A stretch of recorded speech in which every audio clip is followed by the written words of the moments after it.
For this season, I personally asked Afro because I had a good relationship and experience with working with him while I was on Dignitas 2 years ago. And then I noticed that one of our problems as a five-man unit for 2021 FlyQuest was we didn't really have like a good leader in game who also knew how to like direct the players how to play the game inside and outside of the game, which is why like if you guys were to watch any of our gameplay last year, it was pretty like messy or like nothing productive was happening in the mid game, I'd say. And then that's why I thought Afro was like a good choice for us as a team. Love the honesty there for Johnson there. And obviously Afro has kind of been an asset to every team, both in and out of game. So nice to see that relationship being cultivated here on FlyQuest. And Mark, we thought it was going to be the Depresso hour here for the final game of the day. It is not the Battle of the 04 though. It is actually FlyQuest looking for the 2-0 today. Yeah, I think you see some of what Johnson was talking about that Afro can bring to a team in their first game of the day where they upset 100 Thieves and were able to make a lot of really good plays on the map. It was a nice bounce back game from them after what felt like a pretty disappointing first day where they went 0-2. Given that they are playing in a group that has some Academy players and they had lost games against Academy players. So nice to see them bounce back against one of the pre-tournament favorites. Yes, Tenacity was in, but looking at that game, that did not feel like someday diff. You know, like that was not a game that I think somebody's going to suddenly fix what was going on around the rest of the map. Yep. Obviously a nice win there for FlyQuest. See if they can continue it and have to battle another Academy squad here as Golden Guardians have elected to use their Academy team. But these are some pretty, in a lot of cases, well-known people from that arena. Obviously Stixay known for his LCS time, now a coach, but playing here for Golden Guardians right now. And definitely not going to be an easy game for FlyQuest by any stretch of the imagination. No, I mean, there's a good story to talk about a lot of these guys, but just starting off with Ryoma, I mean, he's kind of become the latest iteration of what tends to happen in the North American development system, where you kind of rise to the top and end up stuck there for a little bit. Ryoma was initially brought over, put into 100 Thieves, and it was a little too early in his development, clearly, to be the starter there. And then he has since then kind of cemented himself as the best Academy mid laner. I mean, there is some contention about who exactly that is, but he's in that conversation. Much the same way as happened in the past with Golden Glue and then a Blaze Olive. And there's been a couple people who have become in this position. So Ryoma so far in this tournament, I think, has looked decent. You can see where that potential is and why he was initially brought over. But he's right now feeling like the cream of the crop of Academy and just needs to find the right situation for like what happened with Blaze Olive, where he finally got into a great spot. And, you know, last split was breaking into potentially top 3 All-Pro. Yep, can't all be Jojo Pion. As it turns out, he just kind of struck on his way up there. Sometimes just stand out a little quicker too, you know? All right, let's get to the draft real quick. LeBlanc, Lee Sin, Corki on the Golden Guardians band table. It is Diana, Twisted Fate, and Caitlyn put to the sword here of FlyQuest. And a surprising first pick, I have to say, Karma, right off the rip there for Golden Guardians, answered by Jinx and Xin. That is a very powerful duo to give over to a team. So Golden Guardians have a plan here as Stixay gonna lock in his classic Ezreal. Yeah, it's very surprising as we see the Zoe as well. Right. Okay, they are going. Comfort Pick City, I guess. Yeah, going to this poke comp that we've seen before a little bit in this meta. I was gonna say it is surprising the Karma first pick, given that we've seen Lulu's higher prioritized. Karma has not had a super high priority, so the fact that you first pick it is a little surprising. You're also handing over a lot of power picks at the same time. They grabbed the Jinx and Xin, arguably the 2 highest in those respective positions, still up. And with Corki banned away, Kui has to find a new champion. It will be Syndra. Definitely one that has been popular into Zoe before. I feel like Syndra hasn't been, and I know someone mentioned this today already, but hasn't been quite the superstar mid laner that she has been for a long time. But hey, always happy to see her on the Rift. We'll see how Kui pilots her in this game. Feels like she's bumped into a bit of a problem where the lane dominance that she sometimes has against control mages has softened a little bit with some of the tweaks that have come in with itemization. Things like Shattered Queen's Crown. Yep. Crown of the Shattered Queen. There we go. 6 some extra articles in there for no reason. Anyways, yeah, there's like these kinds of things that have held her down a little bit, and so things that scale better than her have become more popular, like Corki and Victor and even Orianna, you could argue. And she can't dominate those matchups quite like she used to in the past, and that's why she sometimes kind of pushed them out. See how it works out in the 1v1. Definitely a fun matchup to keep an eye on, but J4 and Thresh both banned away. Banning Thresh against everyone, but of course against Afro feels pretty good. Renekton has consistently been picked up, especially against top laners where you think you might be able to leverage some of your individual skill, because Renekton just is so straightforward and so safe in a lot of spots. It's interesting too with the mismatch picks. It feels like so far there's been pretty standard match picks through the first phase of draft, and then you start banning out, you know, the same kind of champion pool that you're both in. Here, there's a lot of mismatches. The fact that Viego was lower prioritized in bans for FlyQuest versus Iconic shows that they're not really scared of his individual carry potential. And so they're saying, yeah, go ahead, play the Viego. We don't care. You're not closer. As we see, here we go, the Bard. 2 bards in a row. Yeah, Lucky. I think Afro watched that game was like, Wait a "Man, second. that's a fun-looking champ. I'm gonna lock him in." He's like hoping they ban Thresh so we can play bot, and hey, got his wish. Well, the funny thing is, he's playing it against the player who's literally named after Bard's true. kit in Chime, who was a one-trick Bard back in the day. So if anyone's gonna know how to play into it, it will be Chime. Curious to see how that shakes out. It is as expected, but now we get confirmation that it is Karma bottom lane there alongside the Ezreal, and there's Trundle there to round out the jungle for Iconic as Camille is the pick for Tony. Yeah, I was keeping that option open, potentially the flex pick Karma into a side lane, but nope. Camille gonna end up the front line. I do like finding a little bit more front line than just the Camille. I was a little scared when I saw that, but the Trundle as well, providing this kind of meatball in front of the poke that Zoe and Ezreal are gonna be throwing out. I do like that, and so now the Camille kind of split. She doesn't need there to be front line for them, because you need someone in front of them, and Camille actually doesn't want to be there. She wants to be coming in from the side. Yep. So, you know, they do round out their team comp quite nicely with the last 2 picks. Same-ish, I'd say, on the FlyQuest side there. Gragas there. Actually been a really fun tank to watch in general. Kumu definitely has plenty of reps on Gragas. Also, I think to go back to the first day of lock-in, I believe it was Santorin throwing off Trundle in this exact jungle matchup, so you definitely get some leverage there up against Sin. Yeah, it does make it a bit of a value pick too with the Gragas showing up. It could, of course, always be AP Gragas, but right now there's a preference in the meta for the tank Gragas. And I like tank Gragas. Why are you booing me? It's fine, it's fine. Why are you booing me? I'm right. No, it's not you. Oh, well, I'm referencing the Hannibal Buress. Eric Andre show, come on. Oh, yeah. Yeah, you know what I'm talking about. Yeah. Oh, good times. Anyway. I'm glad I didn't catch it earlier. Yeah, I do like the explosive playmaking of the Gragas, which is why I think he fits that a little bit better than, say, the Scions and some of the other things you see in the top lane. Just flash body slam ult is so disruptive to teams. All right, we'll see how it shakes out here. Golden Guardians chasing a win here up against FlyQuest, who are looking to stay undefeated on the day. Looking like it's looking rough for the Fly, but could keep their record nice and even here. Make sure they move themselves, or at least give themselves a good shot of moving on to the top 8. As a reminder, bottom 2 teams are the only ones that don't walk forward to the next round of the lock-in in this little mini compressed tournament. Yep, and FlyQuest hopefully can find their feet back underneath them, get some momentum heading into potentially the bracket stage. Goodness, it's Fleet Footwork bot. Interesting. Didn't pay enough attention to Volker to see if that was what he took last game. It might have been. I don't think it was, but now that you say it, I can't remember what he took. So I will say, one of the things I was going to say is like the Bard matchup, you often kind of see it into lower pressure bot laners because you want to roam, you don't want to get shoved in, and your actual trading patterns are pretty limited, and a champion like Karma is going to outtrade you, and so the flip footwork is very much an intentional understanding that I'm going to get poked more in this lane than I typically do in a Bard lane, and I think he's doing this for sustain, to be able to then when you go roam, not be like 1/3 HP from Karma Ezreal spam. Ryoma eating a Q nice and early there from Skui. Sad B has been announced, but it'll be all right. Starts paddling the wave. Lots of Q trading here in this early lane. And as you said, Syndra definitely had some of the teeth taken out of the Q early on, so quite a bit easier for Zoe to get control of this wave here. It's not quite as free as it used to be, Mark, which makes me very sad as someone that used Syndra for a very long time. As a Syndra abuser? Yeah. It was. Too bad. So much free though. Oh well. It was counterpick though, so seemed like Cooley has the read. Dekui, excuse me, that he has the read. That's still an advantageous matchup control. Oh, savage. Why is Bard Q so good? After we finding the angle there onto Chime, and Chime missing the counter poke.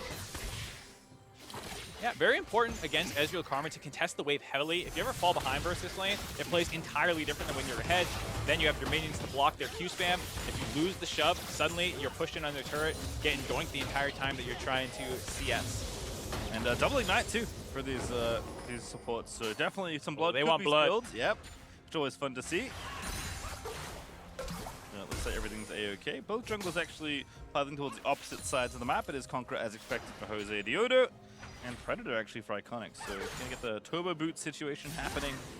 Some later pressure. We also have Doran's Ring plus Comet, which makes me think that this might be a leaning towards that AP Gragas. Given, like we talked about with the Trundle, you also have another frontliner in Xin Zhao.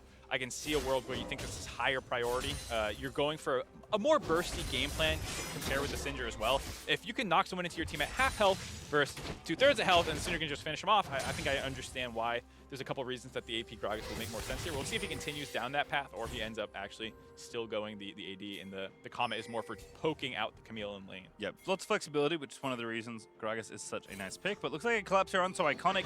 A touch too forward, perhaps. They can test for the crab. Chime up here. Stixxay with the push is going to get to this wave pretty quickly, but Takui actually just giving up the wave here to try and apply pressure.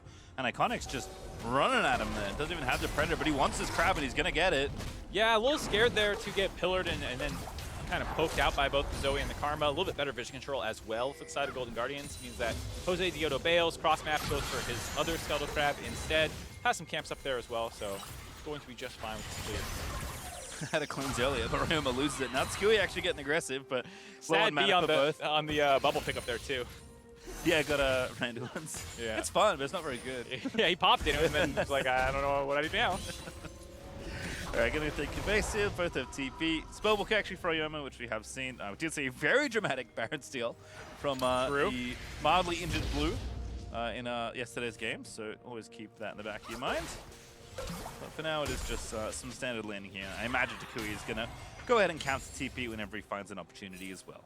Yeah, I think a little bit the onus is on FlyQuest, or maybe not the onus, but I would say the ability to make plays in the early game is in FlyQuest's favor. Trundle is more of a, hold on. Great dodge out of Ryoma there.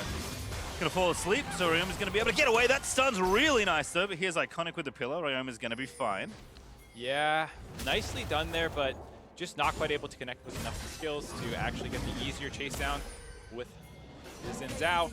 And like I was just saying, you can see it's a lot easier for FlyQuest to make plays. They have these long-range abilities, set up stun, more hard CC in the lane that's more easy to connect with. For Golden Guardians, it's a lot about kind of sustaining in the early game, getting laning leads if you can in the bot lane, and just keeping the game state close so that when you get around objectives, you can really start using this poke comp in the early game. Trundle's not going to have too many plays to make. It's a lot about just laning, getting good vision control, and making sure the Xin Zhao and the Syndra can't get stuff done for the enemy team. And same with the Bard as well with his roam. Yep, as you said, there's setup CC in every single one of Fly's lane, so definitely have a little bit of that proactivity. Takui gonna pull the wave here. Bit of a jerk move, but not bad. You got a couple extra creeps. I mean, we heard a couple times people reference the fact that Takui's laning has actually been rather impressive in scrims, people were saying. And this is exactly the kind of stuff you want to do. You pull the wave, you keep it in an annoying spot. We talked about you know, Ryoma having difficulty maybe with the roams that are going to be coming in, and so this is an area where Golden Guardians bot lane will actually be rather important if they can keep the Bard locked in lane. Tony Top also TPing back to that area. Kuma got the wave in a nice, happy spot for himself though, so just going to farm up nice and slowly. We'll see what Tony wants to do in just a mo. First dragon is unfortunately Mark is Hextech Drake. Why unfortunate? Oh, because you want it for the soul. Yeah. Have we seen the soul yet? I don't think. I know there was a rift, but I don't think they ended up getting the soul. Still craving those lightning bolts as Ryoma. Oh my goodness. Nice calculation there for Takui. Very common in mid for your first ult just to kind of go to the face, especially if you get there first. But Afro now caught out of position. Chime almost gets the latch. Nice flash from Afro, but a wonderful pillar combo there alongside Chime to almost get first blood there. Playing footsies over the honey fruit in the river. Afro didn't get quite as many as he wanted. But overall, good pressure by FlyQuest. The chunk out on Ryoma meant that there was no way he could have collapsed on that, so Takui would have had the early movement, forced them off of Afromu, because potentially that could have been an extended chase down if Ryoma had the priority in lane. Instead, it will be Jose trying to deliver his Raptors. Should be level 6 in short order as well. So feeling good here on the Xin. One last Raptor. Just finally die. Not quite there yet, but can't be too far away. This time is poking out. Nice bit of damage onto Johnson. Stixxay shifting forward. Oof. Very nice poke. Yeah, well done. So far, by the continued bot lane of Stixxay and Chime, they were the starters. There's actually a fair amount of starters from the old lineup, Iconic as well. And I do think this is pretty cool. I think Golden Guardians, from a roster building perspective, though you don't see it in the game right now, with Licorice and a Blaze Olive, in the second half of the season, going 6-6, realized, hey, we have some players here that we can really build around. And maybe Iconic and Chime weren't quite on that same level yet, but they still believe in them enough to keep them as a part of the org while looking for potential upgrades to put around players that seem ready to win now with Licorice and Ablaze Olive. Yeah, I mean, one of the things that Golden Guardians have done pretty consistently as an org is produce good talent. You know, sometimes it doesn't always pay off, sometimes it takes a little long. Sometimes it gets taken away. Right, yeah, that too. I mean, that's what happens when you develop good talent in a lot of cases. Somebody else wants to buy it. It's hard to say no. Yeah, and I think they're kind of continuing to do that now. And I think it's cool that they keep these players around and say, hey, you know, we still really believe in you, and we're going to want you guys to keep playing together. And you see them putting up some decent performances against some of the LCS teams in this tournament. Nice little bubble there. Skui goes to sleep. That ignite is really nice from the spellbook, I imagine. And there's the flash in Ryoma looking for the solo. Bolo! He grabs it. That's first blood to the Zoe. All right, Ryoma saying, yes, sir, finding a solo kill in the mid lane against the counterpick matchup. Takui, a little egg on his face there. Now we'll see if they can find a potential counterpunch in the bot lane. Doesn't look like it. Still way too much health on the Golden Guardians bot lane. Just like I was saying, Ryoma's been at the top of the academy scene for a long time now. He is a great skill check for a lot of the mid laners that have been brought over from the developmental side of Europe. People like Takui and Blue. Like, if you can't handle Ryoma, you're going to be in trouble in the LCS. Yep, for sure. And Golden Guardians have not stopped playing League of Legends recently. Did very well in the opening tournament there in Academy/Amateur. So looking good so far. We'll watch this one again. It's just Ryoma gets the smite, chilling smite. Nice and easy. Yep, lands the bubble, baits out some skills from Takui with his ultimate, able to bounce back, and then the flash follow, the ignite ticking down. Just clean by Ryoma. Certainly so. Gonna be happy there with the extra Dark Seal stacks. Ooh, he's got Ignite again. Wants to go find someone to click on. So blue buff's gonna be donated over to Takui. Gonna make life a little bit easier there. CS is still even, which is good. In fact, that's true across the board. 6A kind of had a little bit of a lead at some point. Still holding up about a wave, but it's been nice and even so far. You can see Golden Guardians' lead not particularly significant, but they're happy with how things are going because, again, FlyQuest with all those proactive tools have not been able to find, you know, more kills, more skirmishes than they may have wanted in this early game. Yeah, I think Golden Guardians would have liked to have been winning bot lane a little bit harder. Not able to get a huge lead, but still, like you said, small CS advantage. Now, FlyQuest actually flipping their bot lane up to the top side to try and get some control around this Rift Herald. Seems to have caught Golden Guardians asleep a little bit. Both of them cross-mapping right now in the mini-map. You see Ezreal Karma making their way up there, but Jose pulling the Rift Herald to his bot lane, which is going to have the priority, means that it's either the wave or the contest here that Golden Guardians has to pick from. Yep. On the hunt for some dinnerware was Johnson, but doesn't get any. Instead, will secure the Herald, which is good for future plates. A little late on the first Herald, but I'll take it. FlyQuest get it. Now they have to get out safely. Jose gets slowed. Ryoma's here. Bubbled on there. Great pillar. My goodness. As Chime can't get the latch. Afro with the clutch portal. Yeah, that was almost a really clean setup by Golden Guardians. Iconic trying to pillar him back into the paddle star from Ryoma. Just not quite enough range. And there you see some of the utility of the Bard. Also able to use it to escape, get out of there safely, but still get the flash out of Zinzao, which is pretty big given that we talked about Golden Guardians trying to contain him. And we haven't seen it yet, but that little interaction did remind me that you can get some pretty fancy stuff with Trundle Pillar. Turns out creating terrain is pretty powerful. There's potential for the old Extendo Bubble. Yeah, I was going to say, well, Extendo Bubble, Extendo Bard Portal too. Yeah. I don't know if you want to give that to your opponent. But one of those things is not like the other for the Golden Guardian side. But it looks like this... I imagine this swap is temporary, but no one's rushing to the Drake right now. Fortunately, Hextech Dragon has not seemed like the most popular first choice among LCS teams. Yeah, I mean, I still like it. I'll take attack speed and ability haste any day of the week. Yeah. I feel like the Chemtech Dragon is probably the one that appeals the least, given that by the time you honestly pick it up, you're around this point in the game, either level 5 through 7. And even though the base threshold starts at 340, it's actually around 600 if you're at this point in the game. And it's not very often that you see someone with, hold on here, a 600 current health advantage against your laner. So for laners, the Chemtech Dragon buff honestly doesn't exist if you pick it up early. Instead, FlyQuest actually going to be able to transport this control from top lane to bottom lane here, getting both the Herald and the first Drake. Always nice to see. Reaver done there for Stixet, so he gets his first item completed, but it's a nice little deal there for FlyQuest, getting both those first objectives. Takui with a good bit of pressure onto the mid lane with the Sork Shoes, force Ryoma away, and looks like Kumo's got the push advantage there in the 1v1. Actually a CS lead as well there for the Gragas, so feeling pretty good right now. Yeah, and also given that we see the Lost Chapter and the cooldown boots going for that AP Gragas, like we said, stronger laning phase against the Meal. I think Camille is dead. Does have flash. Hextech ultimatum flash away. Very nice hook shot. Woo! And I told a lie. FlyQuest can't get that one there. Yeah, Tony Top, good job escaping out of there. Afro could have tried to sling his ultimate out, you know, and get an extended chase down sequence. Maybe we would have seen that if the Xin Zhao win becomes lightning connected, but Tony Top managed to dodge out and all that, but they're not done with him yet. He's actually going topside. He's like, no, I am done with it. Yep. Picked up my Syndra, back to my 1v1. 6A can deal with this. I wonder how long they'll stay here. I mean, they got the Rift Herald. If you get a kill here and get the wave pushing, it's a lot of value. There's nothing else to really be doing on the map. Yes, the top side of the jungle is up for Jose Dioto, but if you can pick somebody off there, smart by 6A. Whew. Saved his own life right there. Yeah, Chime coming in to reinforce, so should be A-okay. Assist ping's also there as the Rift Herald's getting dropped. This should finish off the tower, so a good bit of pressure for FlyQuest, regardless of not being able to get the extra kill. But Johnson going to finish this off nice and easy. That's the first turret gold, as the Herald strips off all the plates, and Johnson, actually, Jose technically, finishes off the first turret. And definitely don't know exactly who to attribute the shot calling to. You know, we never exactly know, but you got to say, probably some of the veteran leadership from Aframu saying, hey, let's get the swap, let's start getting the objective game going because the playmaking hasn't really been there for us. And just finding new angles to approach the game and advance your game plan. It doesn't always have to be playmaking. Conic has been latched up. Gonna be all right. That looks like something was brewing there in mid, but doesn't eventuate just yet. Do have Ludens finished though for Ryoma, so he's feeling pretty good. Yep. Like we said about some of the itemization that might impact Syndra in the current meta, things like Crown of the Shattered Queen. Ryoma and Zoe really doesn't want to build that. So obviously sticking with the Ludens build, should go Shadow Flame next, I think is the standard for Zoe's currently in the meta.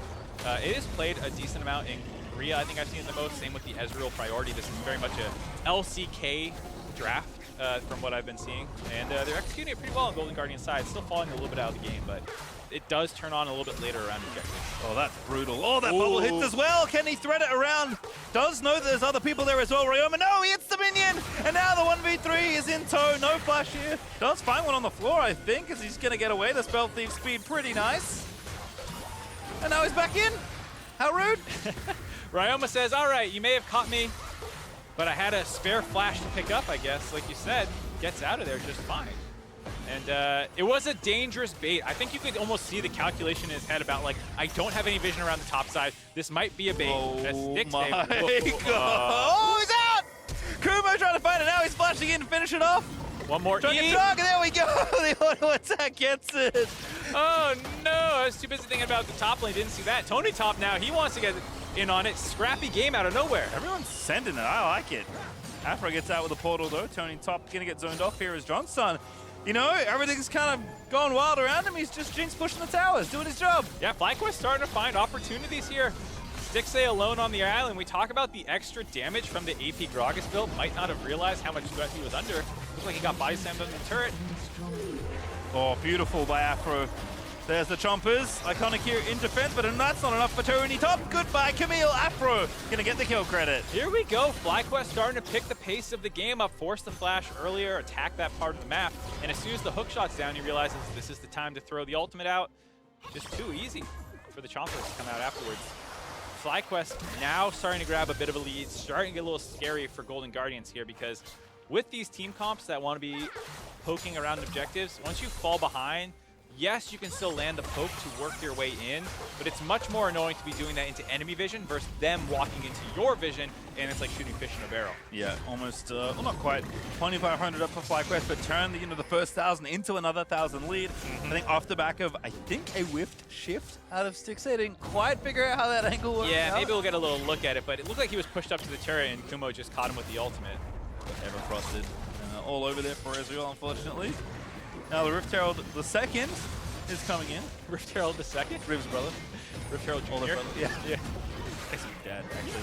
Technically, as far as succession goes. Instead, FlyQuest will be happy to keep picking up objectives. Here, there's a Mountain Drag straight in 3 seconds as well. And Golden Guardians are positioned to fight for here, but I think FlyQuest are just happy to take the money and run. Yeah, feels like Golden Guardians may be one of the issues with this Academy team. Getting on the same page to contest some of these objectives. FlyQuest moving just slightly faster to all the points on the map that they need to be. Jose can just drop it mid if he wants for a bit of a distraction. Kumo fighting Tony Top, losing right now.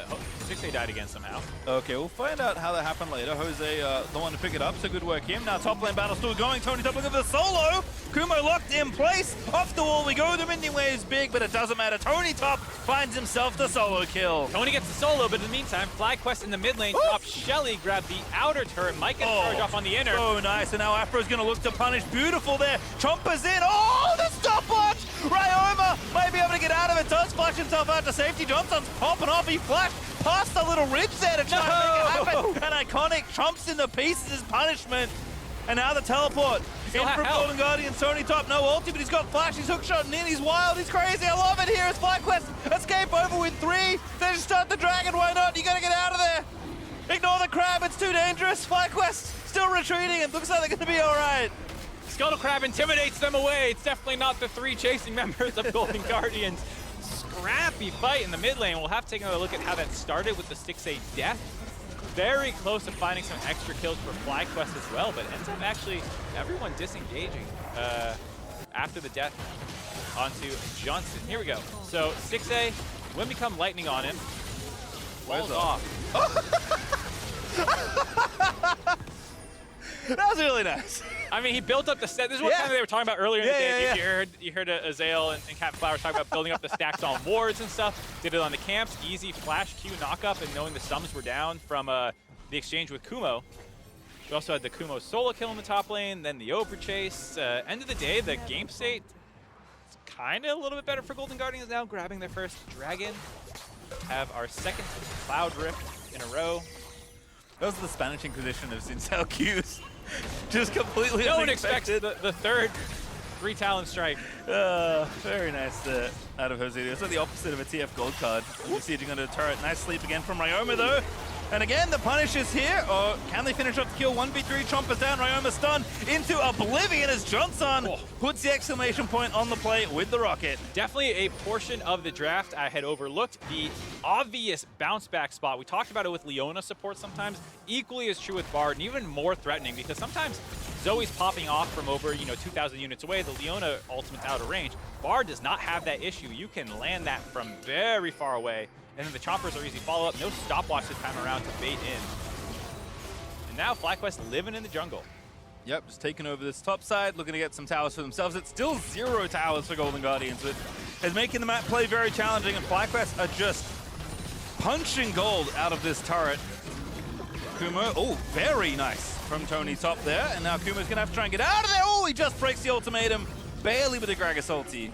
Yeah, maybe the AP Gragas build worked a little bit better for the 1v1 in laning phase, but still struggling to contain Camille. The plus side is FlyQuest are grabbing an inhibitor turret. Nothing more they can get, but they'll take it. Again, the bubble is there, and Afro, no ulti, so no punish yet, but a great stun buffer there for Tsukui.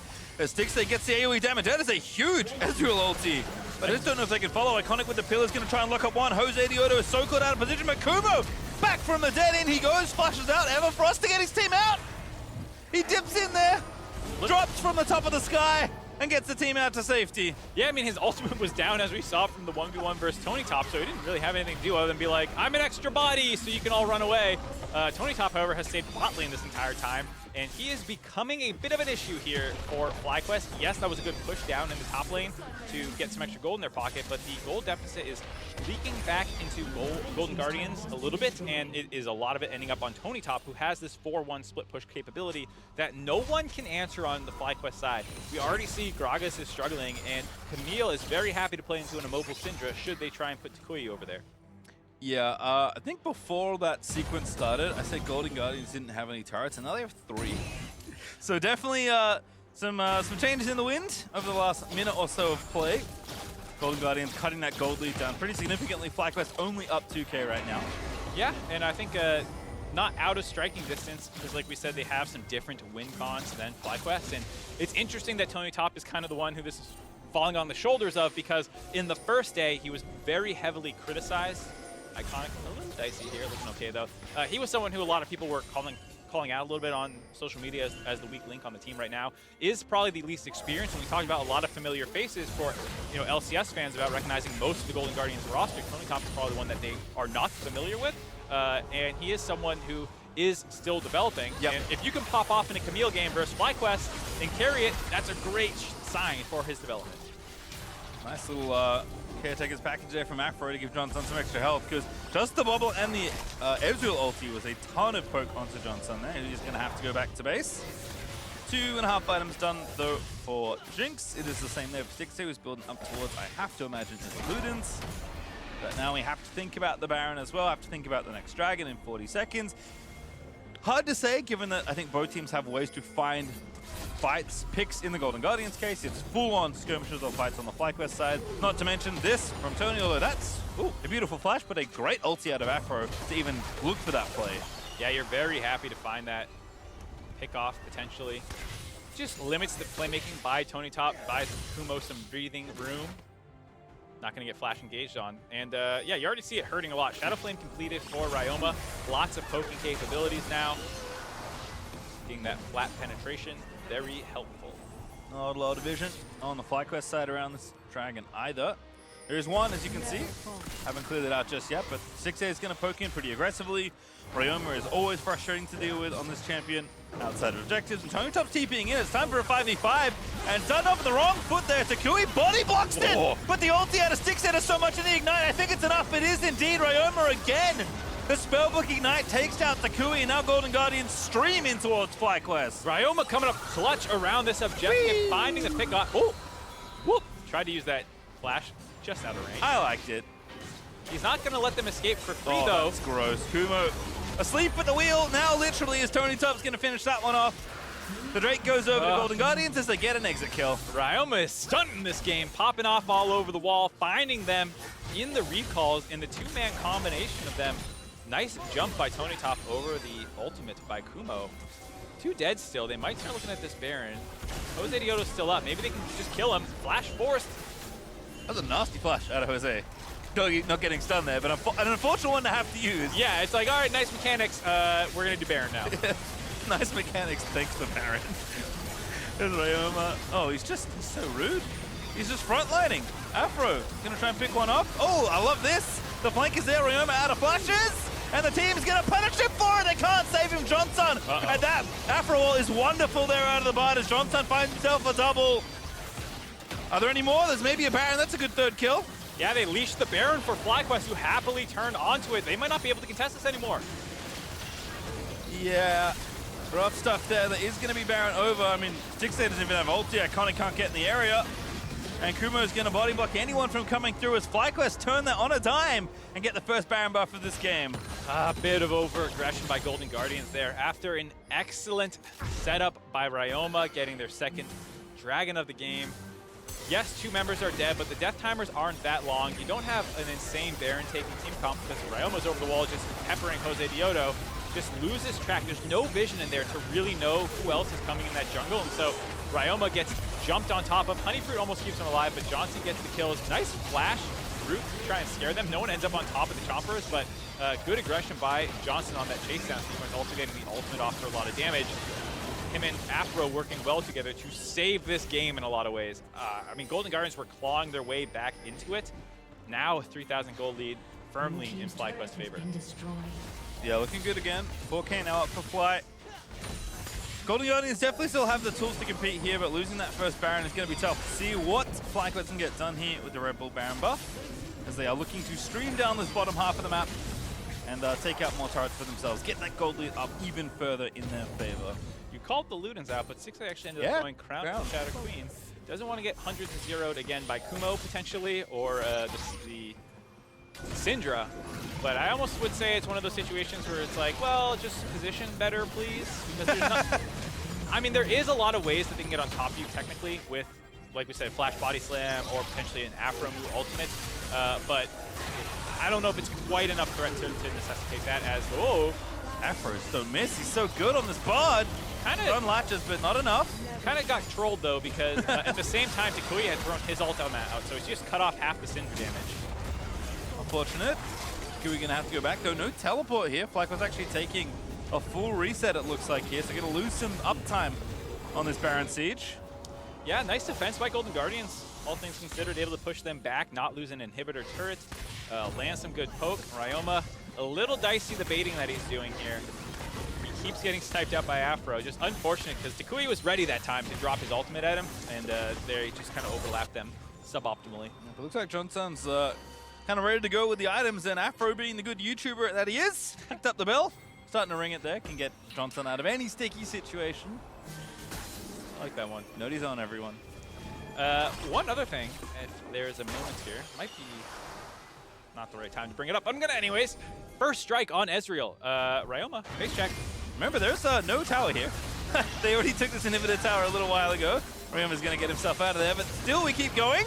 Can't Zoe bubble that. Oh, good block unintentionally, perhaps out of time on the Jinx ulti, but hey, now Tony's got a TP into play. Still 10 seconds left on the Baron, so threatening the in here, but I don't think they can grab it unless they can get a kill. That's still good for FlyQuest though, forcing the TP out of Tony top. Get it. And still getting the inhibitor. Here we go. That's a good use of the end of Baron. Johnson pillared. Oh, that's such a nice paddle star. Iconic again, setting it up with the pillar, as you said, Mark, but they need to get some kills here, and Afro's got everybody out the exit. Yep, pillar on cooldown. Not much other lockdown CC for Golden Guardians comp. It is one of the issues that this kind of poke comp can run into is, yeah, you get them low, but who's actually going to engage? And, you know, as much as Trundle wishes he had some way to do it, he doesn't. Tony Top as well is kind of the only one who can maybe lock them down once they get low, but not quite willing to take that risk there. Some map pressure in FlyQuest's favor. Very important given what we said about Tony Top's strength. Losing the TP as well as grabbing an inhibitor will really limit Golden Guardians' ability to split push. Yeah, I think it's a great call out. You know, we looked for the 4-1 here for Golden Guardians. It felt like they were set up, and FlyQuest just kind of got enough of a lead, kept pressuring that. Tony's really just been like keeping reactively into teamfight, yeah, right? Which is not what you want for your Camille. This is nice though. Get themselves that dragon, setting up the soul point, but FlyQuest, it's not too much for them to worry about right now, as Johnson's trying to cancel recalls and zerg down the mid tower. Yeah, they're still kind of in this situation now. Dixie in trouble, but Jose Diodo rethinks it again. Afro can do no wrong on the bot. It's a stun onto Iconic. They're just trying to buy time, but Ryoma's already answered it now. The flank in from the Jinx. Exactly what we expected. There is a latch find still out of Afro. Stixie is getting absolutely ripped to shreds. It's Iconic dead already as the front line is fold. Tony top in stasis, but will die at the end of it all as FlyQuest find 3 clean kills. FlyQuest with the macro play, sinking the Baron, saying screw that, or the Dragon, excuse me, we don't need that. We're gonna go mid lane. Forces an overreaction out of FlyQuest, where because they TP the Zoe in, suddenly there's no one to pelt them on the chase down as they rotate from that mid priority down into the Dragon Pit and push them up against the bot lane. They might be able to end the game off this. Yeah, Kumo just getting aggressive, trying to zone them off the towers here. Ryoma going to try and save the day alongside Chime, but Johnson definitely Jinx from Arcane this game, Marcus. FlyQuest looking to pick up their second win of the day. They're a little low, but there's just not much you can do with a Karma and a Zoe to stop the onslaught into your Nexus, as FlyQuest still going, should be able to finish it off, and indeed, they will take the game. Very scrappy game, back and forth, both teams making some plays, but at the end of the day, the better macro and objective control for FlyQuest come up big, able to get the win. End up 2-2 in the group now, feeling a lot better on a 2-0 day after a rough first day for FlyQuest. Yeah, starting to see some of the pieces come together, which you love to see. And Golden Guardians continuing to show why this is one of the better teams in Academy. You called out Ryoma, he did have a great game, although also some oopsies that you do want to look to correct at times around the Baron biff, but FlyQuest definitely, I think once they found an opening, kept figuring out ways to play together and keep applying pressure. Yeah, I think there's some concerns around playmaking and team fighting and stuff that FlyQuest still need to iron out, but you saw a number of good macro moves. The initial rotation up to the top lane where they flipped their bot lane to grab the Rift Herald, then they had the Baron contest, which obviously worked out in their favor, and then that little play there to, just the flanking Jinx. Yeah, sack the Baron and then, or Dragon again, excuse me, just go mid lane, and then it puts a lot of pressure on Golden Guardians, who, like you said, this younger team, struggling to make the right calls at some points, kind of get pressure there and take the game. So both two different things to work on for each team. Good playmaking for Golden Guardians, need a little bit better macro. FlyQuest, macro good, need to iron out some of the plays. Yeah, and for me, like the name that jumps out when you talk about in this game, especially great play and good macro, it's Afro once again. Yeah, of His course. Bud like took over that game. I mean, I'm starting to feel like Bud Jinx maybe a lane we should see a little bit more often, but in isolation, Afro's Bud looking really good in this one. Yeah, I think the Bard, if you can find an opportunity for it, based off these last 2 games, looks like he can make a lot of plays. I mean, he was the one really keeping Ryoma in check, it felt like this game, really punishing him over and over.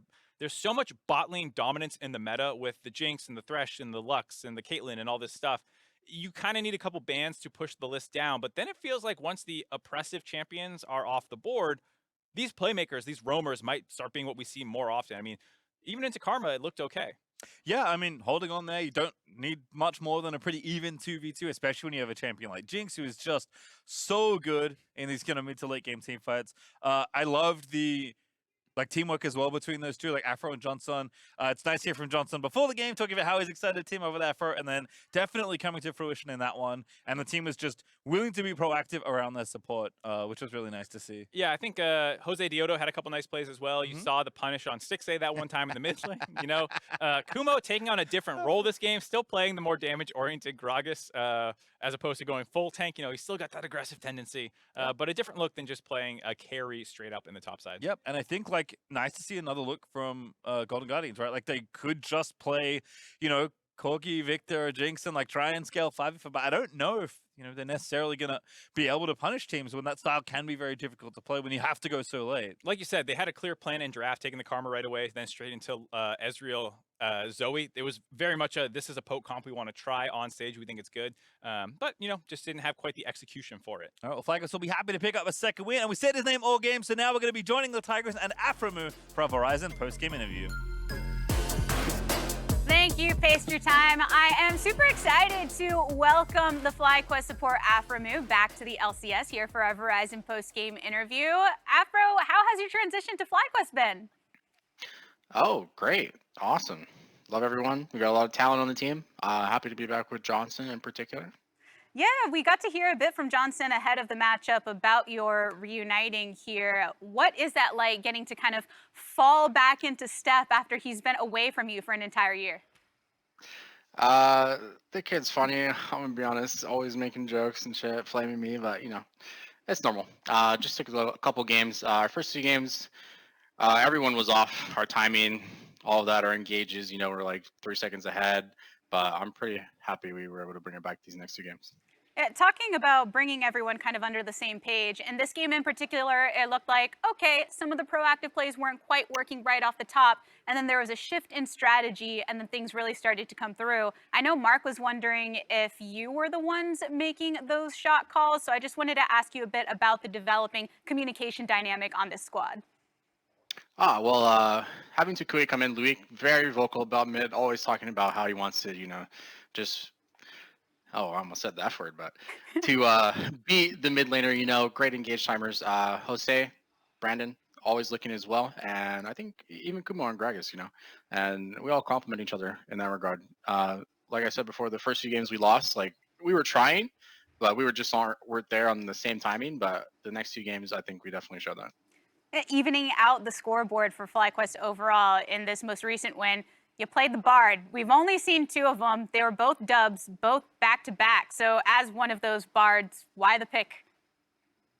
Bard that game was just a good pick. I've been playing in solo queue. It's like 75+ win rate. I just think it's super strong. Shout out to Lathyrus for the runes, actually. Fleet footwork. Insane on Bard. Gives you the move speed for trades. Allows you, you know, to heal up. And just his movement on the map is just unparalleled versus any other, you know, champion. So nothing to do with the fact that you were playing against a support named Chime? Oh, no. Nah, not the reasoning there. Now, I know that you were already kind of noting that seems like you as a squad are warming up into things. You pulled off the victory, starting to get onto the same page. So with this being the conclusion of your scheduled games for the group stage, what's kind of your mindset with how everyone is right now compared to maybe where you would hope to be at the end of this point of lock-in? We just got to continue what we've been looking to improve on. We got, like I said, we got a lot of talented guys on our team. We can play around, you know, any lane. Just got to make sure we get all the knowledge on the same page there and our timings, etc., and just keep moving forward.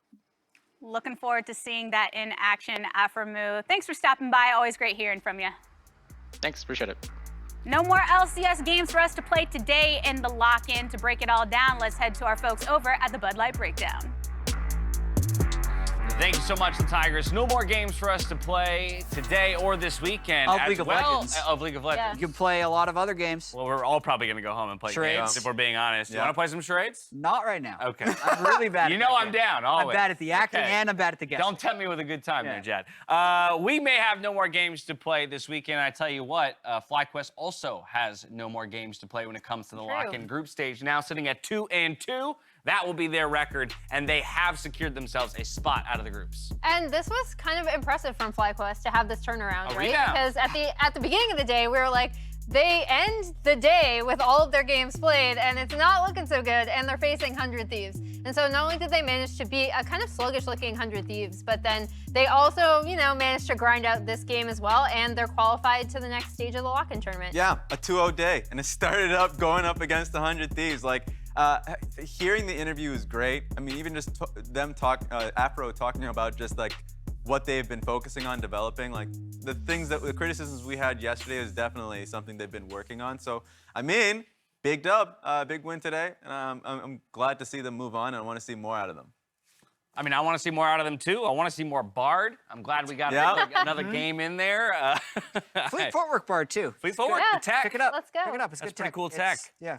Solo queue backs it up. Highest win rate. What did he say, 75% or something? Oh, for him. That was Yeah, just for him. him, Yeah, yeah. I thought that Rune was is just him never playing it. that No, that'd be absurd. If That'd be something absurd. was 75% win rate, they would have It'd be to hot fix it. fix nerds. Yeah. Exactly. Overall, I mean, yes, it was objectively a good day for FlyQuest going 2-0, but how do you feel, Raz? Maybe they differed in their play today than what we saw in their 0-2 day. Thought the coordination was the biggest one, because that was the glaring part yesterday, where they were taking, at times, unwinnable fights, and mostly because they just thought that they would get the help that, was going to appear about 2 to 3 seconds later.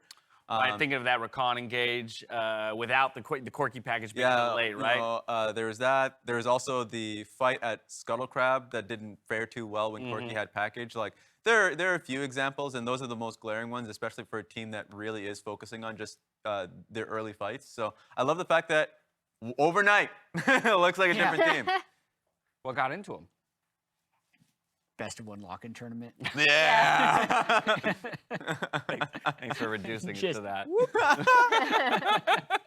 All right, well, there were some incredible plays today, but if we talk about impact and reflect on impactful moments, we have got to talk about our first weekend of the lock-in, our Roccat Big Play. As pointed out by the viewers at home, they have declared that it goes to Darshan in his beautiful 1v4 on the garage. I think it's exclusively because of that moment. Yeah, it's not always about the mechanics. No, it's about the style. The flair. The style and the flair in which you do it. Yep. I would love to, please, if it's Cloud9, if it's Riot, I want to hear the comms of that moment. Because Darshan is a hype person in comms. If he knows he can win, and if he wants to instill confidence, or he's just having fun, you can hear it. I'm not surprised in his willingness to do that.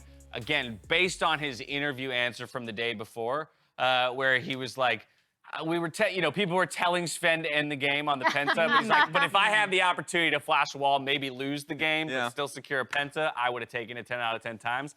Starting to make a whole lot of sense where that personality comes from. So good on Cloud9. They look clean so far here in the lock-in tournament. And speaking of Cloud9, as we look at our Samsung SSD Fast 5 leaderboards, we have got to talk about Fudge. We talked a little bit about him earlier in the day. The mythic item completion times are lightning fast. Yeah, let's pull it up right here, because you can see Fudge has the #1 time. Yeah. If it wasn't unique to the player, he would have 1, 2, and 3, because all of He'd his be the only mythics name on were the around list. 10 minutes, and none of them were more than like 10, 20.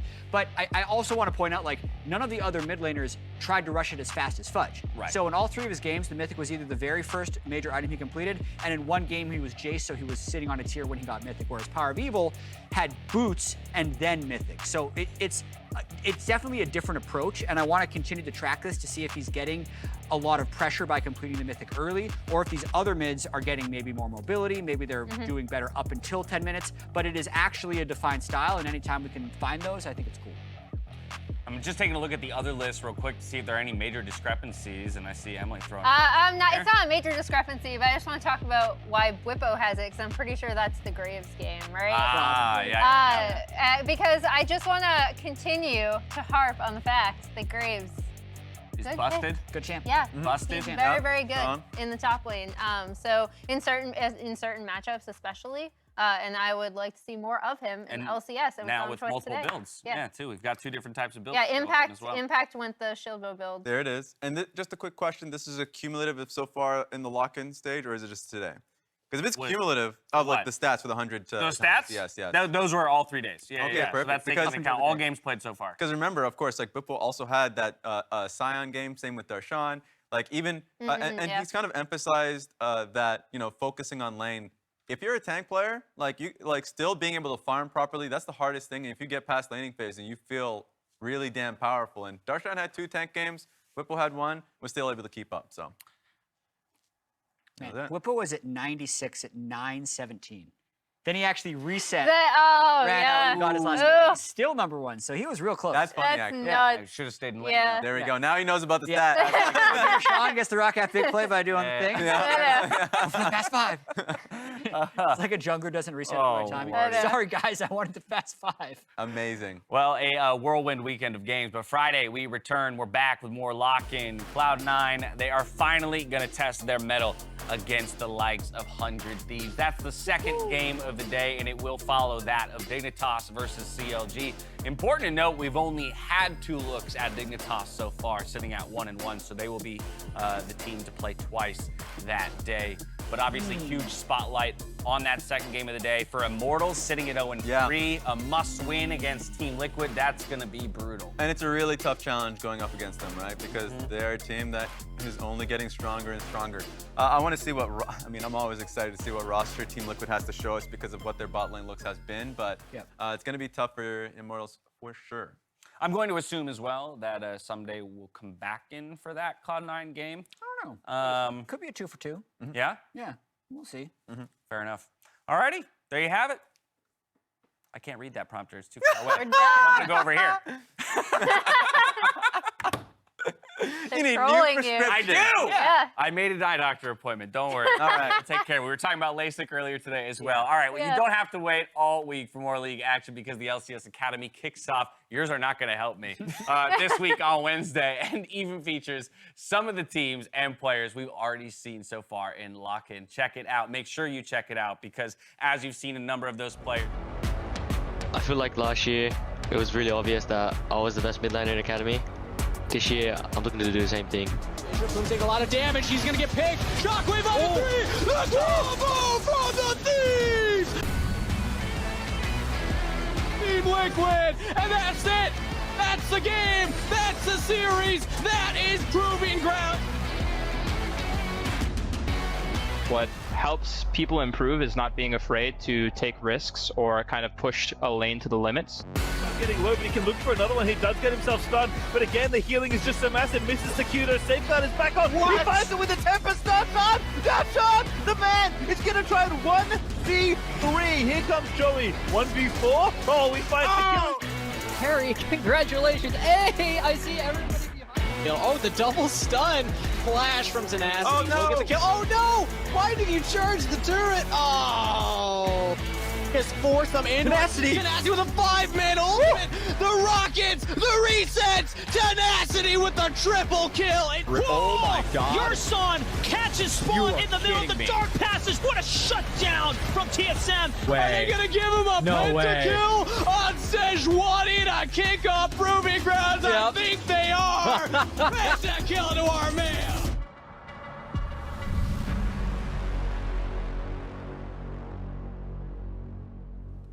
So what's super hilarious about that to me is when I was asking around for like, okay, what can you tell me on Tenacity? Someone who will remain nameless told me, run the Orin clip. Oh my God, he's never gonna run from it. At least they followed it up with the Aurelia Yeah, play. with his like insane Aurelia play, yeah. The cool thing for me is the number of names that you heard called out or in those highlights that we've seen play over the last 3 days here in the LCS. And for me, what becomes continually exciting about this scene is kind of how the line between the two leagues is starting to blur, right? And you're starting to see that competition, kind of come together. And it will be very cool to see what a number of these players can do on both levels, and ultimately which of them rise to the top. Stop thinking Academy players are bad. That's it. Put a stamp on that one, guys. I agree. Academy is Emily Rand certified. That's going to do it for us here on week 1 of the LCS lock-in tournament. Thank you all so much for joining us as we kick off the 10th year of the LCS. 10th year. And we'll anniversary it later on Next in the year. Okay. Anniversary. So on behalf of myself, the cast, the entire remote broadcast crew, thank you so much for watching. We'll catch you later this week for more LCS. Until then, stay healthy, stay safe, and be good to each other. I missed. Good night. Trying to hit the camera?